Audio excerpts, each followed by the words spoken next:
Hey there. Hey, How are you? I'm pretty good. I just have some kind of weird little message on my screen. So I'm going to get rid of that and hope that doesn't affect anything. Okay, well, hope not. Well, if there's anyone joining us who happened upon us instead of been a longtime watcher, we are the Pointing It Out team. I am Melissa McLeod here at I almost said at the Needlepoint Clubhouse. Can you believe You it? wish you were. That's why. Yeah. You just wish you were. That's all. So, well, in the floss, along with my partner in crime here, Megan Holmes, at her shop at the Needlepoint Clubhouse. I'm in Detroit. She's in St. Louis. And yeah, we're slogging along through winter. More winter for you these days than me, which is pretty funny. It's funny. I was just talking to someone this morning in Atlanta. In fact, I was talking to Mark Young of Labors of Love, and why I didn't ask him if he'd be a guest on the podcast was a total miss for me. Sorry about that. But it was 28 there and 37 here or something like that. So It's really just nice out here. everything's just weird right now. But I do have on big old heart earrings because we did a heart episode this morning. Yeah.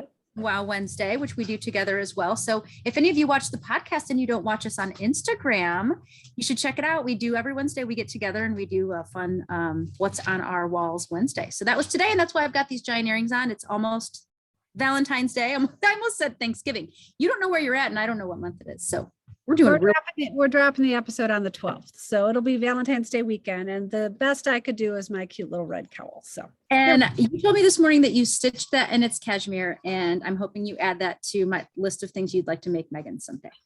Yeah, it is it's just, super simple, but it's warm and cozy. And yeah, I like it. If we've never mentioned it, it would be worth mentioning that Melissa does in fact also have knitting in her shop. And I don't. So I get to admire all the things. My mother-in-law is a beautiful knitter and has been a customer every once in a while of Melissa's, and she's made me some sweaters. I don't have one on now, but maybe I'll have to get that cowl. You call that a cowl? It is. It's very simple. I can't remember the name of it. Something like, what's really funny? The story with this cowl is the gal who wrote it, whose name I wish I could say because I can't remember it.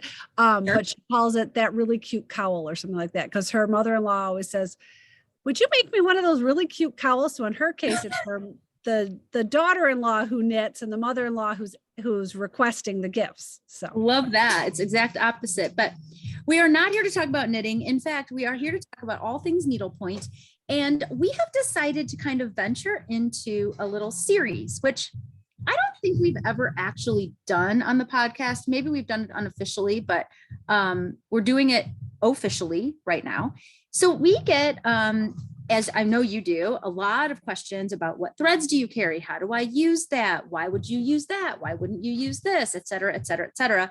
And both of our shops carry very extensive lines of different types of threads. And there's the cut and goes, there's the strandables, there's the over dyes, there's the, what did you call yesterday? You used a really good word for a tone on tone, a tonal. Wavy.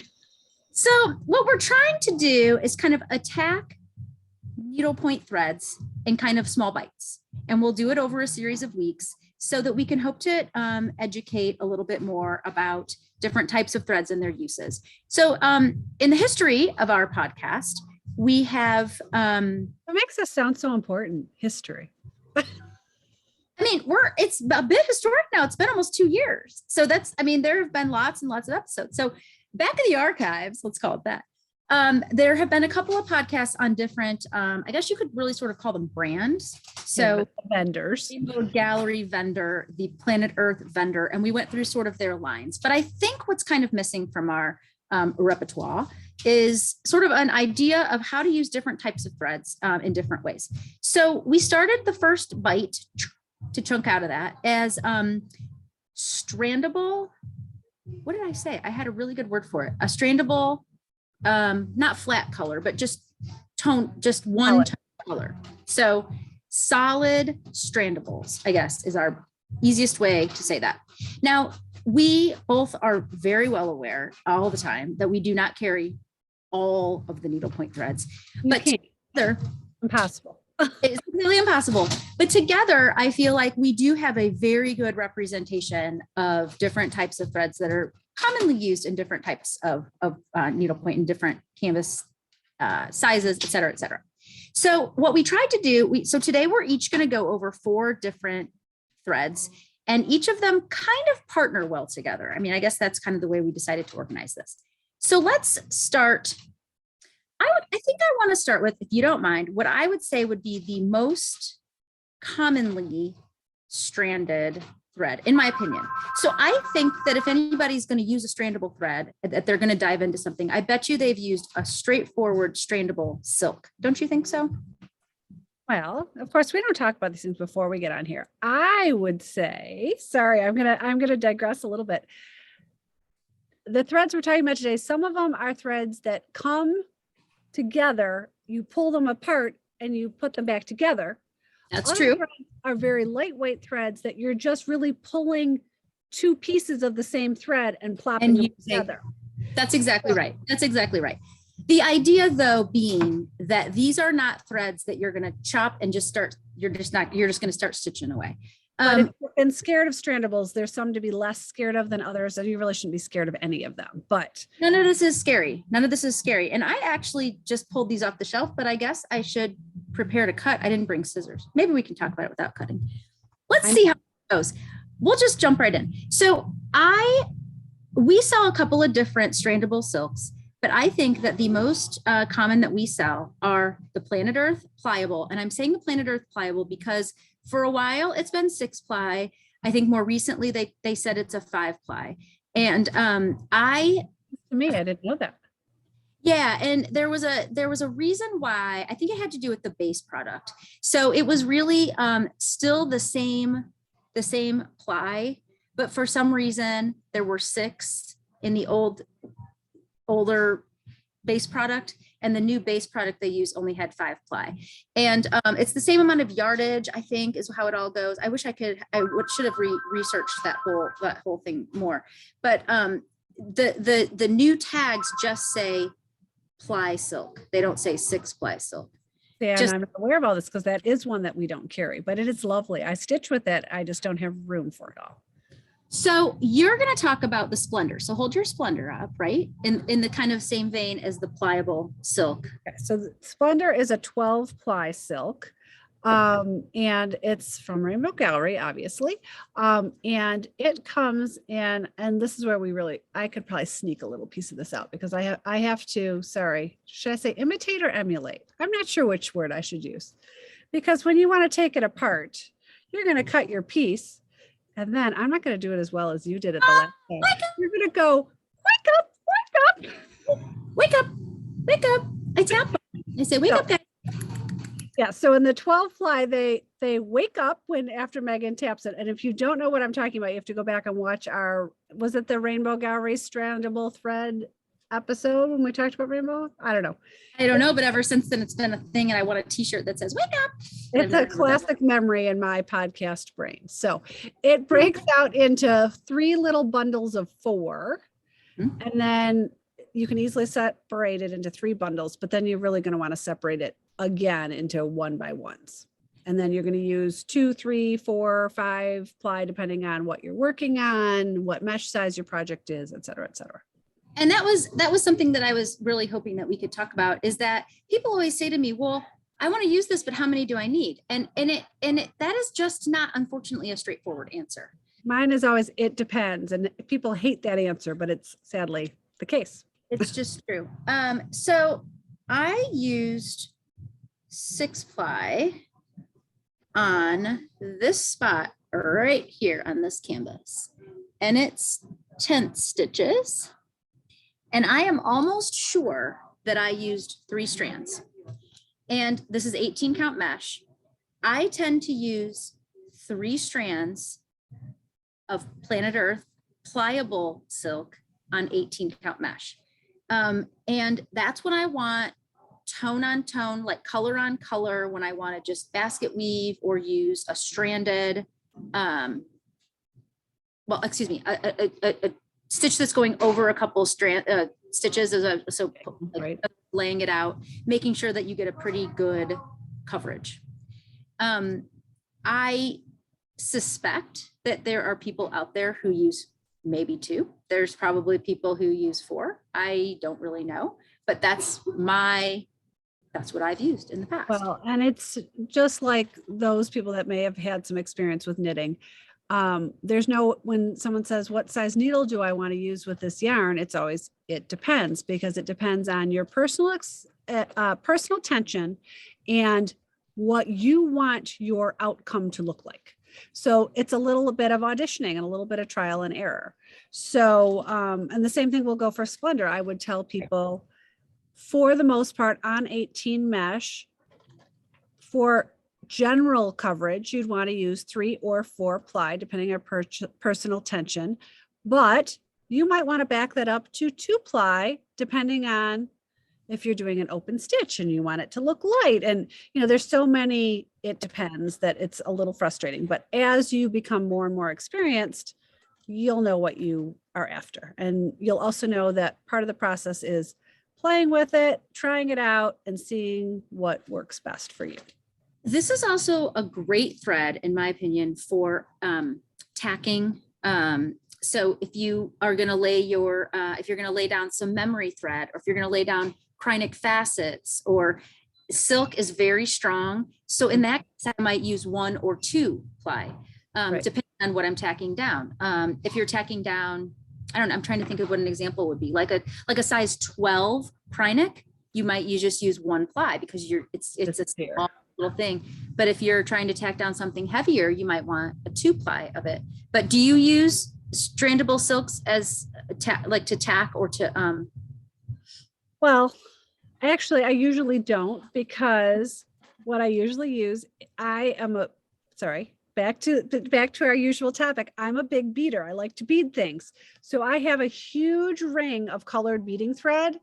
Okay. And it's just always super accessible for me, as Sure. opposed to digging out the color that exactly matches whatever it is I'm tacking down. Yep. But I'm totally with you that silk is strong enough to do it. But, you know, when It's not your go-to. well, because I always say this, I'm a little bit of a lazy stitcher. I go to sometimes what's easiest. And for me, it's easiest to grab my beading thread. But if I had all my Splendor together, but I sort my threads, we're diving into other topics, sorry. I sort my threads by color, not by brand. Right. So if I were someone who kept all my Splendors together, then I might grab Splendor for that. Got you. Yep. So the other, speaking of being a lazy stitcher, the other question I get a lot, or that people comment about, is, well, can I use this on 13 count mesh? Absolutely. If you want to ply up big time. And I personally think that there is almost nothing more beautiful than stranded silk basket woven on any canvas. It's so beautiful. If you do it right and you make sure all of your plies are laying down, it's just so pretty. It has the prettiest sheen, but it's a lot of work to make sure you've got all those plies plied out, all of them down nicely and laying like little good soldiers. It's a lot of work. So do you use a laying tool with Planet Earth pliable silk? I do not. I am a big comber. I don't know what to say. So if it's in and I'm going in, I'm like kind of combing it and making sure that it's all going down and there's no flyaway guys that don't, you know, come with me along for the ride. Because what happens too is after you stitch for a little bit, the strands will start to kind of clump together. So I pull them apart with my needle and make them all be nice little neighbors again. Yep. But if I'm doing a longer stitch, so let me pull this guy up. The background on this is in Splendor. And that tent stitch, the tent stitch in the blue, I'm sure it's this exact Splendor. And I can guarantee you I did not use a laying tool, because I would not have used a laying tool for basket weave in this scenario. I will use it. I'm going to grab one thing off my wall. Hold on. It's within spying distance. Hold on. I'm coming right back. and I can show you one other spot where I did use. So this right here, I think, even though I see I've got a little flyaway thread, I think this is Splendor. And I had to have used a laying tool to get that, because that's Nabucco, I think. And whenever it's over 2 or 3, I gotta try to fix that little flyaway. This is a shop sample that a lot of people handle, and it's just gotten kind of beat up. But yeah, I used a laying tool to lay those guys down when it's more than over 1 for sure. So in my stitch happens, the longer stitches are Splendor, and I know that I had to lay them because they went over, I think, 2, 4, and 6 threads. So when you get up to 6 threads, you do have to use a laying tool in order to get a quality result. But you know, the other thing people say to me The other thing people say to me a lot about Splendor is they'll say, oh, it's in 3 packs of 4. If I want, I just take the 3 out. No, is that right? 3 packs of 4. So I'll take all 4 out and then I'll take 2 more from another and just put them together. And I am a crazy person. I like to pull them all out and lay them all on the arm of my couch and then bring them all back together again. I just think there's something about handling them like that makes them all just kind of live so much more nicely together when you actually go to stitch. Well, if you leave those 4 in a single bundle, they're going to have a rounded look to it, just like a vineyard silk would. What's the point, right? So if you want to have a stranded look, you need to take them apart and put them back together. So the other thing I didn't mention about this particular thread is it's 6 ply and they're not in like packs, like what we're talking about with Splendor. Splendor, is that an anomaly thread? Is that really the only thread that comes like that in those little packs? I guess because Gloriana, it doesn't really do that. Neither does, it comes out in the packs. I'm just trying to picture. I think any 12 ply silk that I have used tends to do that. Is all. So speaking of which, let's move on to the next. I have Soie Cristal. So Soie Cristal, here's my wake up, guys. See how they don't, I think they're probably in packs, but they just don't come out in packs like Splendor. Starting to. Obvious. What's that? It was just starting to as you did that. I think because of it's been maybe dyed a little more deeply. Maybe I probably shouldn't say that out loud because I don't really know what I'm talking about. But see, now we're going into groupings. Kinda. It's not nearly as obvious to me in these other threads as it is in Splendor. Splendor just comes out in these little like bing, bing, bing, bing guys, and it's just so much easier. But Soie Cristal is one of my, go ahead. I'm sorry, we're gonna say something. Well, I was going to ask you is that I've used Soie Cristal. What did I just use it on? Something we talked about on the podcast. And you were asking me what the thread was. And I'm like, I don't know. It's one of the Karen threads. And we couldn't remember what it was. And then later on, we figured it was that. So that is the only time I've used it. It had a light blue background and I cannot remember what it was. It doesn't really matter. Is that 12 ply silk is where my question's going. Yes. Is it 12 ply? And I'm not as familiar with it. And what I love about this thread, it's just as soft. For some reason, and I don't know why, and we should probably actually get some experts in here to give us some information on these. Splendor feels a little rough to me. This feels a little softer than Splendor. This feels super soft to me. I have a feeling it has something to do with either the base product or the dyeing process. I maybe both. Could be both. What I love about Soie Cristal, and it doesn't really show up on camera very well, but Soie is a pretty true to color. There's not a lot of variegation on these, but I think what happens with silk is it kind of shines so much that it tends to look like it changes color a little bit. I mean, even this, if you look real closely at this is a true color, but it's just shiny. So it just looks like it has a little variegation to it, but it not intended to my knowledge. Right. This kind of frosty sort of appearance to me. And I can't explain it. I believe, in my opinion, that's why it's called Cristal, because it's like right, at the sheen. Someday we'll get somebody from the Karen collection to actually tell us instead of our speculation. But both guessing at everything. But anyway, my observation is that this is it would be a great substitute if you can't find the right color for the pliable 6 ply. It would be a great substitution for Splendor if for some reason. Now, Splendor to me is like a workhorse silk. The colors are amazing. You can almost always find it in this world of supply chain issues. If there's for some reason not the perfect red, I guess is what I'm saying, like go to another line like this line or this line, and on your canvas, if you've got Splendor next to either one of these guys and you've tested and applied it properly, you're not going to ever know the difference. I mean, you'd have to have a pretty trained eye to be able to tell that. But yeah, so I just love this thread. It's soft. It's got a really pretty sheen. The colors are really cool. The other thing about the colors in Soie Cristal is that they are very graduated. So there's like a lot of blues or there's a lot of periwinkles. So you can really kind of get like, if you're trying to find like, say you're doing like foliage and you're looking for like 3 greens in the same green family, it's a great thread to go to for that.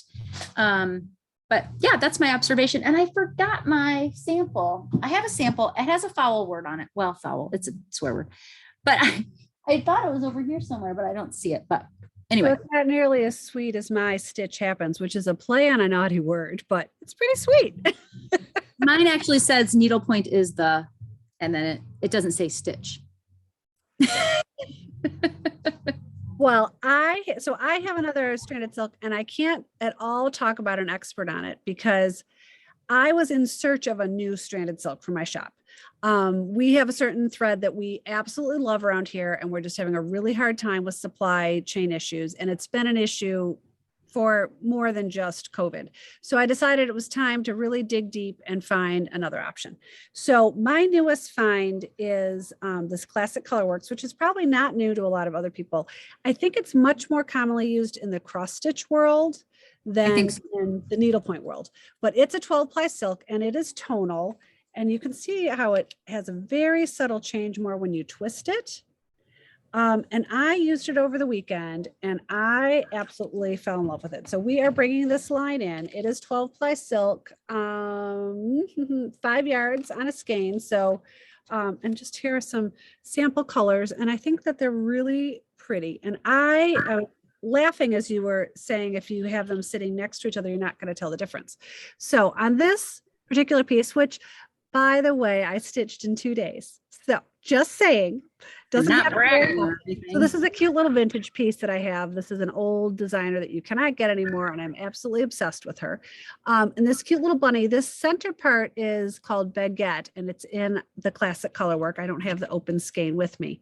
The brown is Rainbow Gallery Mandarin Floss, which is not at all silk and not what we're talking about today. But the brown, this dark brown, is 6-ply silk. How about that?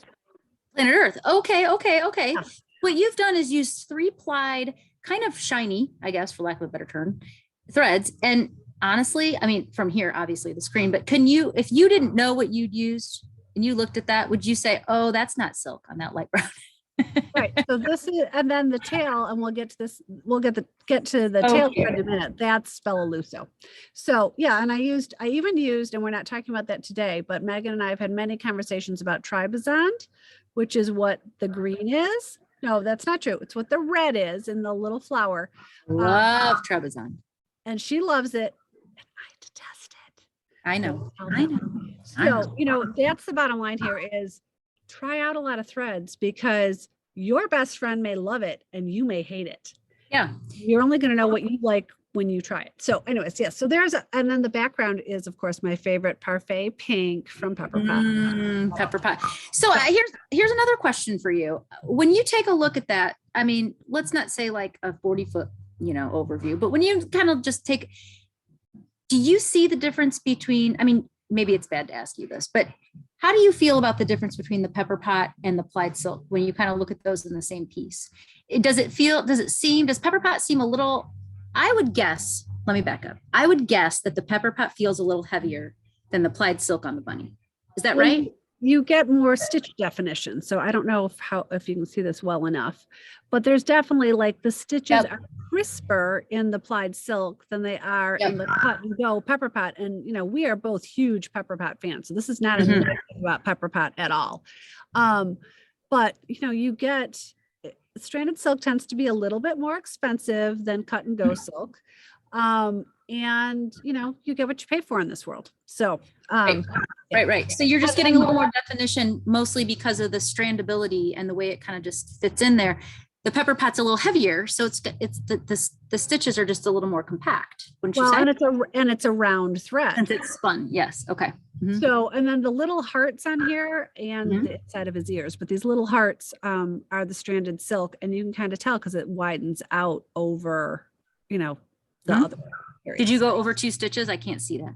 Yes, they were 2x2s. They were painted there. So I did nothing creative with this at all. I just blindly followed along as you and I and our other shop buddies were stitching together on Saturday night. We stitched with a friend for our 21 and 21. Story. I need to check that off my list. I need to check that off my list. So I'm in love with our new thread. We just ordered, I think 60 colors of it. It comes in 120 colors, and I ordered a color ring. So I'm probably going to add to that, but it's never good to make a huge investment off of a little tiny picture on a computer screen. So tough. It's tough. And as I told you, I'm letting you be the guinea pig with this thread and let me know what you think. And then maybe I'll. Yeah. I know, but it's fun to have different things. And then we can, trade threads amongst ourselves. And it's I love to trade threads amongst each other. The other thing is, to your original point, being able to say to someone, shoot, I don't have this perfect color in this line, but I have a very similar thread in another line that I think is going to work really great for you, is just kind of a nice thing to be able to do. And they can always mix and match. Like you said, I've got 4 different colors in this bunny. Yep. Yeah, 4 different colors, and it all works together. You do not have to have all the same thread line in an object on your canvas by any means. Exactly right. Exactly right. And you said mandarin that you used on that, right? Yeah. Which again is something else I don't carry because I don't have room for it all, but I do love that thread. It's a lovely thread. We have it too. We'll talk about that in another episode, I think, because that's not a silk, it's actually bamboo. But we have some of it, and yeah, it's definitely an interesting thread. But back to, so that really kind of covers our applied silks, what you and I carry, what we thought were really the more like pure colors of the offerings that we have in our stores. So the next kind of, I would say, step, well, there's not really a great way to transition into these next 2 threads, I would say, because these are different fiber makeups and they're actually different uses. And so I'm actually just trying to decide which way to go here, but I'm going to go ahead and say that in the same more strandability, you need more strands. So in other words, this is still a very, very thin thread, is Burma Lana is a acrylic and wool, I think. Yes. Well, I had to think about that for a minute. It's been a long day. A wool acrylic blend, and the plies are really, really teeny tiny. Very fine looking. I'm sorry, I wasn't on the camera. And I don't know what to say about Burma Lana. I inherited this thread. It is not one of my very favorites, and it's not because any reason other than I just haven't used it a lot. I just haven't found a lot of personal uses for it. I don't stitch a lot of animals. This is a really great thread for animals, of course, not in pink, although the pink that I put is really cute for the inside of your bunny ear. It's a very, very strong thread because wool is very strong. Acrylic is, of course, man-made. So it's just a very strong thread. I love to suggest it for belt backgrounds, but a lot of people don't like to use it on belt backgrounds because you need at least 3 ply to be a very, I like to call it like pressurized background, because I like to see belts very condensed, very, very tight so that they are really strong. So I cannot remember how many yards are on this. They don't put it on their tag, which just kills me because secret on the tag. It's a big secret, but we've tested it and I can tell you approximately how many you need for a belt. But the point is, what's cool with this for belt backgrounds is you can actually use 3 different colors and get a really cool tweed. You can also do that for animals, where you could pick like 3 different grays for like a squirrel, and you could get a really cool variegated look. Some of the Burma Lana colors are also variegated in and of themselves. Kind of had that tweedy look to them.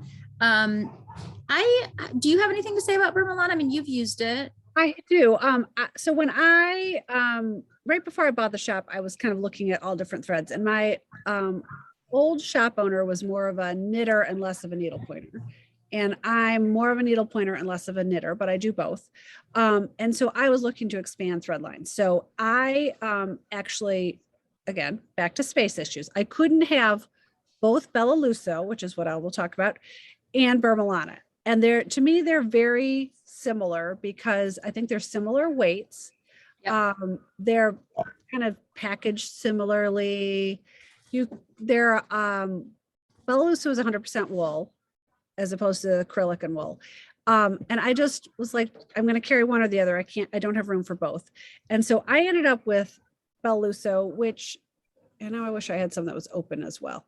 Let's see if we can just twist open this tail a little bit. So it's pretty thin as well. And so the difference between these threads that we're both talking about right now and the strandable silk from earlier is you don't ever take these strands apart. Like this comes off as one piece and you're pulling together 2 or 3 strands. Whereas with the Splendor, you're taking this 12 strand apart, wake up, and then putting them back together. So that's where, you know, Megan and I were looking at this a little bit differently. She's saying this is more commonly used, which I agree with her, but actually this is easier to use because That's right.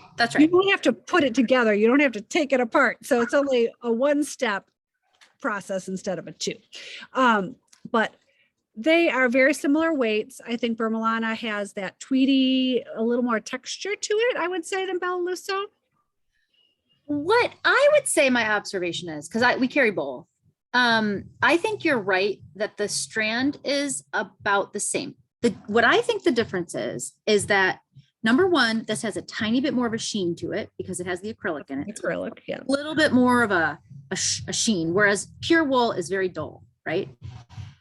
The other difference I think is this is a very, very condensed strand. And I don't know if that makes any sense to anybody, but it's very packed tight.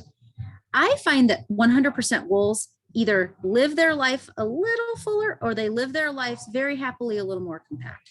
So I guess you absolutely 100% need 3 strands of this on the background of a belt. You can get away with, and I've done before, 2 strands of Bellaluso on the background of the belt.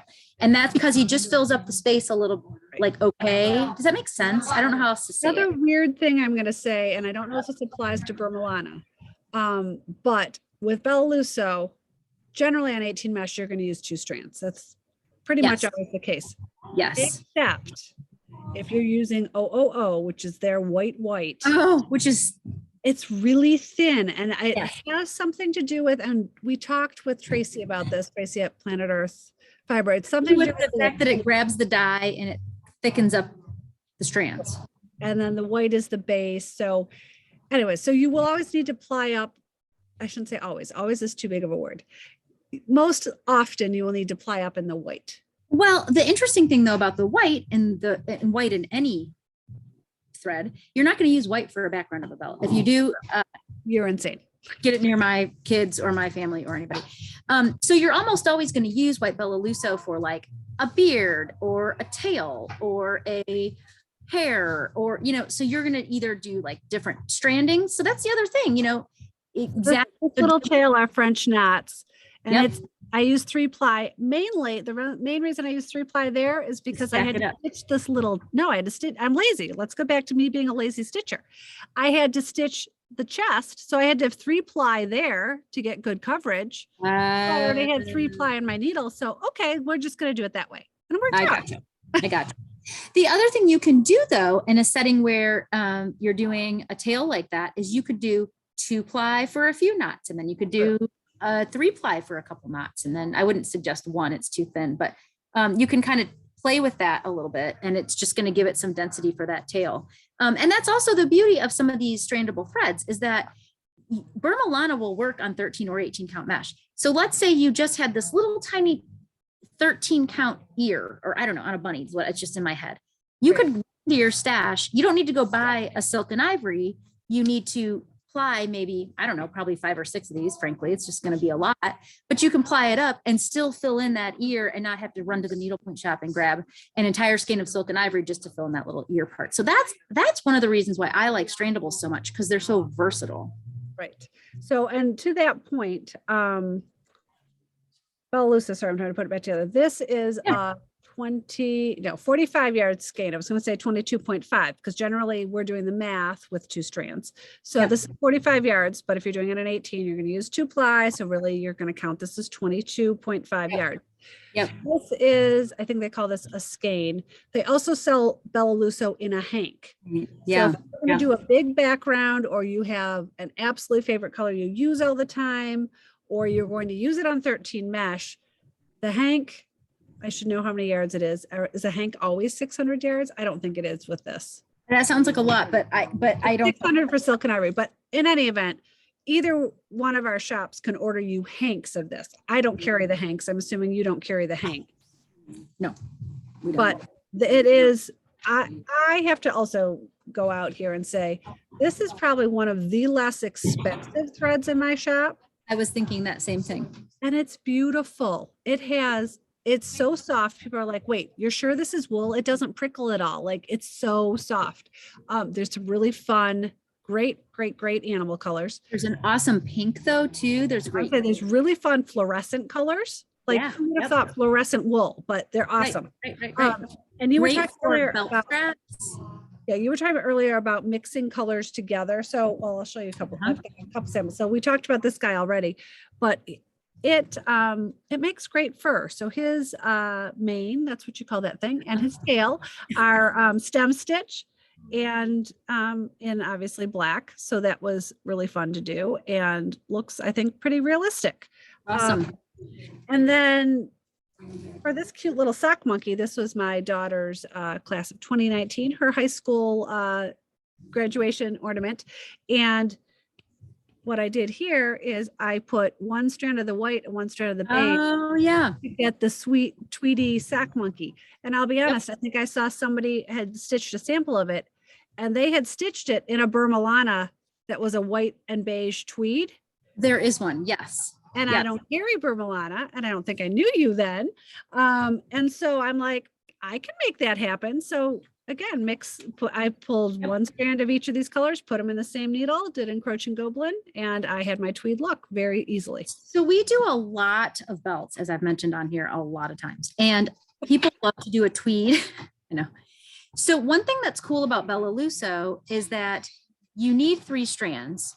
So you can really invent a lot of colors with Bella Lusso because you can either do 2 of one color and 1 of another color, or you could switch it and do 2 and 1, or you could do 1 and 1, or, you know, I mean, there's a lot of ways you can go about that. And I think When you say you need 3, let's clarify that. I think what you're saying is on a belt, you want 3 strands.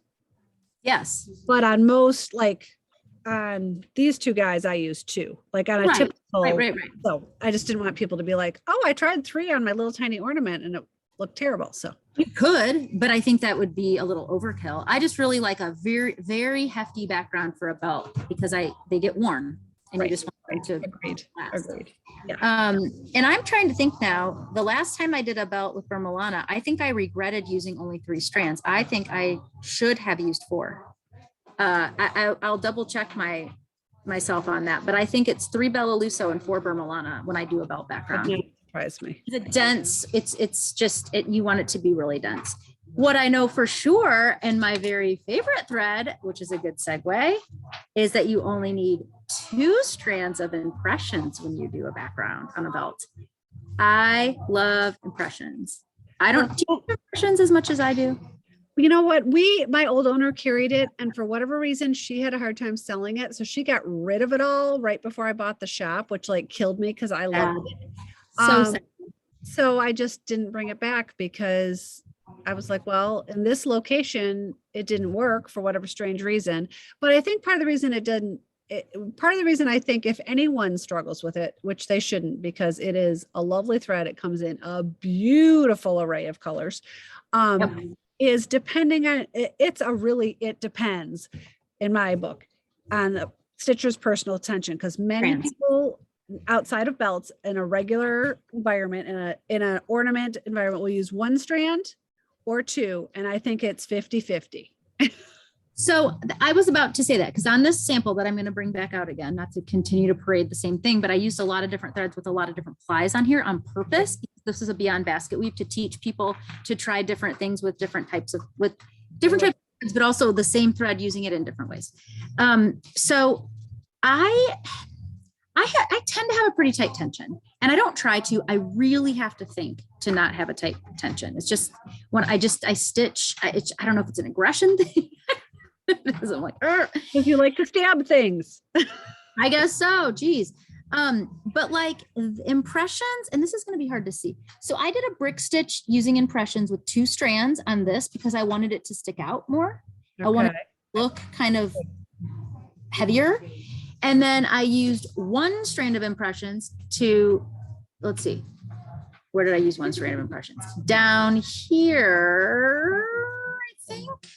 I think, on this treme, Oh, cute. Yeah, that would make sense. 1 strand, because I wanted it to look lighter and just be more interesting. I've never used 3 strands on 18 mesh. I don't think that would. 18, I don't think you would, unless maybe you're doing a Bargello stitch. I also could be, that's a good point. I also just used 1 strand. This is just a long stitch. I don't know, just to make this peak. It's just long stitches. And that's just 1 strand starting at the top and kind of laying all next to each other, kind of going in this fan pattern. So I just find this to be a really versatile thread. It's silk and wool. I didn't mention that. So I think it's 50-50 silk and wool. Yes, 50-50 silk and wool. So you get a teeny bit of sheen.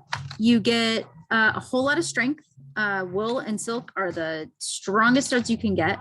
You can also pair this up with 2 strands and stitch it right next to essentials. And it's got the same, Makeup. thank you. So it's got like the same vibe. It's got the same sheen, the same look. I just love it. I don't know if I have anything else to say about it, but I just really like it. So same vein, pardon me, go ahead. I really like it. They've got the best green. It's like, it's kind of like that green in the silk and ivory green that you love so much. Is that putting green? Is that the color you like in silk and ivory? That's in the background of your brick. Is that what it's called, putting green, or is it emerald? But anyway, yes, you're right. There's great greens in this. There's also great browns, like tans, grays, blues, which we use a ton for belt backgrounds. Always use 2 for belt backgrounds. I think I already said that. We tweed these a ton. So 1 strand of one color, 1 strand of another color, even if they're very close. I have a sample of that. So this is 2 blue. Ooh, that's Cute. very well. I just grabbed someone's belt that just came back from finishing. You can't see it super well, but the colors are very, very close together. They're not far apart on that color spectrum, but it just gives it enough variation that when that gets dirty or a little worn, it still looks brand new. It looks like a little bit of a heathered sweatshirt, and I just think it's just so pretty. But then you're going to talk about a thread that I find to be similar in use in nature, but we don't carry. And so talk to us about that. Oh, well, you know what? I'm really mad at myself. Maybe I can get Colleen to go grab it. Colleen, would you grab me the brand new color we have of this? Yes. And bring me a blizzard too. Thank you. Sorry, I grabbed the colors that were in the. That reminds me of Dairy Queen. I love blizzards from Dairy. Well, we can't even get into the Dairy Queen conversation. We know I can't be trusted with that. Peanut butter bash. That's all I have to say. Okay, so I grabbed the soy luster of, and this is a thread my shop has carried forever. And it was really funny because I did not realize that this isn't as common of a thread as, like, I thought if my old owner had it, like everybody had this thread, and sure. I love it. It is technically made up of, I should have done my research better. I think they say it's made up of soy and bamboo, but then soy is a silk. No, the blue one. Thank you. And it's actually a vegan product, is my point. Oh, cool. So, because I have a few customers whose children are vegan and they have to try to stitch with all vegan threads, and not everybody loves to stitch with cotton. Like, they want to mix it up a little bit. And so This is one of our go-tos if we want a vegan thread. And what I love about it, it has a kind of a, even though it has, I don't know, it's kind of a matte thread. Can't even get it in this. There we go. And it looks like it has a little bit of a halo, but honestly, when you stitch with it, it doesn't. So I used it in these planters on this Kelly Clark piece. It looks very cementy. I like that. Yeah. It's cool. So I really, really, really like the beiges. I use the beiges a lot. One thing I will say is they don't have as much of a true Crayola color palette, but if you're looking for like an oddball color, it's always where I go. Oh, I already sent her those.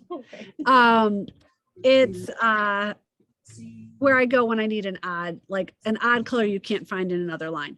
So they have what they call this one. I don't know if you noticed that it says soy luster solids on there. There we go. Now you can see it. Yeah. And for every color, this is Tara.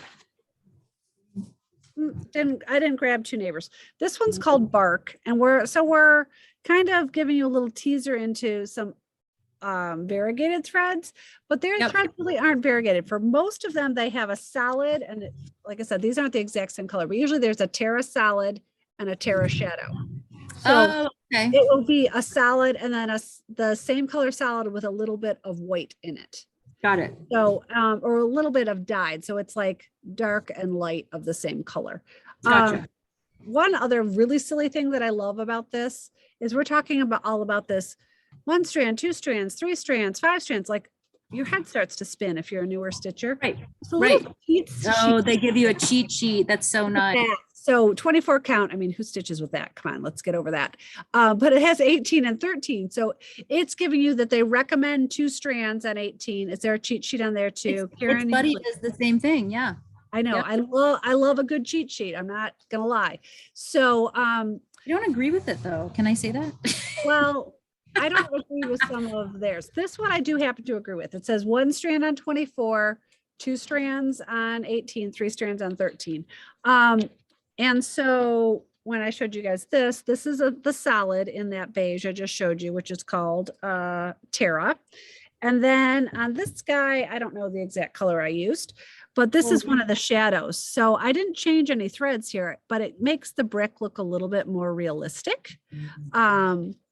Sorry, I have to decline my phone on my wrist. So I really, really love it. What I was asking Colleen to go and grab me is and this is what is beautiful about having friends in the industry. I had told our friend Deb how much I love this thread. So she had a trunk show of the thread. And then I know, and she loved it. She ended up bringing in the line. Her customers loved it. And she's like, I can't keep that white in stock. I go, what are you talking about? They don't have a white. And she goes, oh, yeah, they do. Blizzard. So they have Blizzard, and it is whiter than white. It is such, I mean, I was so excited to discover this. And ironically, like I said, I tell her about the line and she's like, she did not say this, but in my brain, I'm thinking she's saying, hey, dummy, how'd you not know there was a white? The best color ever. Yeah. So, and then the other thing that happened recently is our good buddy Joanna at the Plum Stitchery called me and said, do I remember that you carry soy luster? I'm like, oh yes, I love that thread. She's like, could you send me 2 of Horizon? I'm like, I don't have that color. So when Joanna at the Plum Stitchery says, it's my all-time favorite color. You get that color. So here we go. Here's Horizon. So I just sent her a couple of these. I brought it in for the shop and it's just a really pretty blue. And she said it is her very favorite blue of any thread. Huh. I wonder, I'd be curious if she's stitching one of her pieces and what she's using for that. She told me she was in no hurry. She used to work at a shop before she became a designer. Right. And they discontinued the line because they weren't selling a lot of it. And she bought everything back then. So she'd always had a ton and she ran out of it. And she's like, it's just one of those threads that has to be in my stash because I use it all the time. So love that. Anyway, yeah, so it is a favorite. I've shown you a couple samples. And we use it a lot around here. So, and I think if anybody's interested, of course we both carry a lot of threads. And I think that we do have kind of our go-tos, or when we ask people like, what do you want? When we're kidding, we kind of tend to go to like the basics because it's just sort of easier and people know some of them, but we would always be happy to try to send you a couple of colors to try, like if you call us and say, hey, I want to try, we'd be happy to just send you a really great sky blue or a green. And I know you feel the same way, like, I could send you like a great terracotta, or, if there's something you always stitch, like I always stitch sky blue. Well, let us pick you a great color out of one of these threads that you haven't tried yet. So yeah, I just had, I can't even remember who it was right now. Sorry. Anyways, one of my very good customers asked me to send them, now that we've talked about Very Perry on the 22, it is 2022, 22 and 22 challenge. She just asked me to send her a plethora of Very Perry threads. How fun. We sent her some ribbon and some soy luster and fun. Just a wide variety of threads. So because she's like, I love that color, and if that's on the challenge, I know that I'll use it. And so I've had people do that before. Send me like a little bit of everything you have in white, which don't ask me that right now because whites are getting to be hard to come by again. So poor Nancy, the woman who does most of our thread ordering here, is sitting behind me, and she's probably thinking, don't you dare say that. Send me a little bit of that. We're struggling. Colleen just said to me, she does our threads. is it okay if I order 150 skeins of white? And I go, sure is. Go for 210. That's what I'd say to Nancy, right? She's laughing. Yeah, it's yeah. nutty. It's nutty. But I think that kind of wraps up our discussion of these strandable, tonal, not tonal. What I say? Solid. Yeah, I mean, they're more solids, but like some of like Soie Cristal and this Classic Colorworks Belle Soie is what this is called. By the way, I don't think I ever gave it because Classic Colorworks is the vendor and Belle Soie is the thread. They have a little bit of a small 12. Yeah, I'm not. I took Spanish. Very fancy, right? So it just has a little bit of a tonal look to it. I think Soie Cristal has a little bit of that, and like you said, mainly because of the light reflection and yeah, the frost, I like to say on that. But so this has been super fun, and I hope people have found this informational. And I think what we're going to try to do is do this for a couple of weeks, grab some other threads. I don't know. We don't plan very far ahead. We do. We fly by the seat of our pants, and it's work out okay most of the time. So, but the idea is that we get information out there, and I hope that people have learned something about these threads. They're a lot of fun. If you have any other questions, we try really hard to keep up with our comments on the show notes. People make comments. We try very hard to keep up with that in our DMs and our emails. But it's of course running a shop and having multiple layers of communication and having podcast and having multiple layers of communication is hard. So stick with us, but we will be happy to answer any questions if we haven't covered something. But I think that's up, wouldn't you say?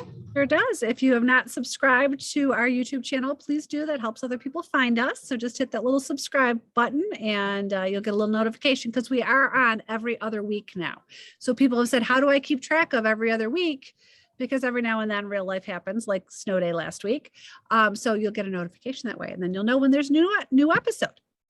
That's right. So thank you for tuning in. Have a wonderful Saturday evening. And if you're watching this on Sunday morning, good Sunday morning. Happy almost Valentine's Day. And bye-bye, right? Good to see you. Bye. Okay.